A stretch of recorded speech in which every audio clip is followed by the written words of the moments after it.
Pair of linear equations in 2 వేరియబుల్స్లో substitution method 3.1 అంతా graphical method ఉంటుంది.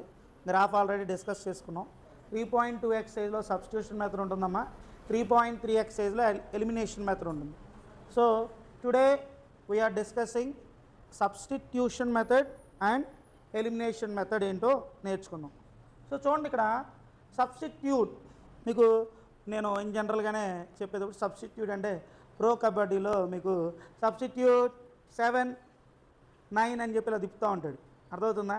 సబ్స్టిట్యూట్ అని అంటే 7 అనే నెంబర్ ఆటగాడు బదులు 9 అనే నెంబరు ఆటగాడు వస్తాడు. 7 అనే నెంబరు ఆటగాడు రెస్ట్లోకి వెళ్ళిపోతాడు. అతనికి బదులుగా ఇంకో అతను వచ్చి ఆ గేమ్ ఆడతాడు. ఓకేనా? అలా మనం కూడా ఇక్కడ ఏంటంటే ఎక్స్ వాల్యూ, వై వాల్యూ అనే 2 వేరియబుల్స్ ఉన్నాయి మనకి. 2 వేరియబుల్స్లో ఎక్స్ వాల్యూని తీసుకొని ముందు left hand side x value, y value left hand side తీసుకొచ్చేసేసి ఎక్స్నో వైనో మిగతా రిమైనింగ్ అన్ని మొత్తాన్ని రైట్ హ్యాండ్ సైడ్ తీసుకెళ్ళిపోతాం values. So x value, y value కనిపెడతాం. దాన్ని తీసుకెళ్ళి ఇంకొక ఈక్వేషన్లో x value, y value substitute చేస్తే మనకి ఎక్స్ ఏంటో, వై ఏంటో వాల్యూస్ వచ్చేస్తాయి.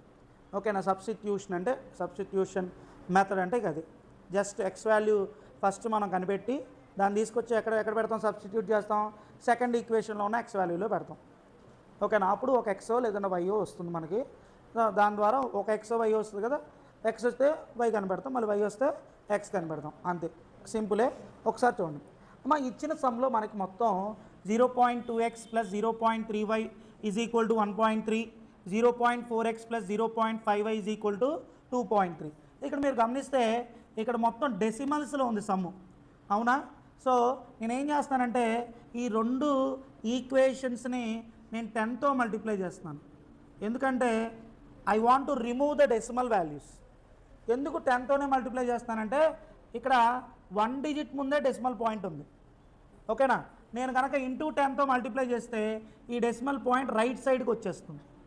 సో రైట్ సైడ్కి వచ్చేస్తే ఒక డిజిట్ వాల్యూ 10 ఉంది కాబట్టి నేను మల్టిప్లై చేస్తే డెసిమల్ పాయింట్ రైట్కి మూవ్ అవుతుంది, రైట్ సైడ్కి మూవ్ అవుతుంది. సో 10 ఉంది కాబట్టి 1 digit after right side move అయ్యి పాయింట్ ఇక్కడ వస్తుంది. 0.2x అలా 2x + 3y = 13. Similarly 4x + 5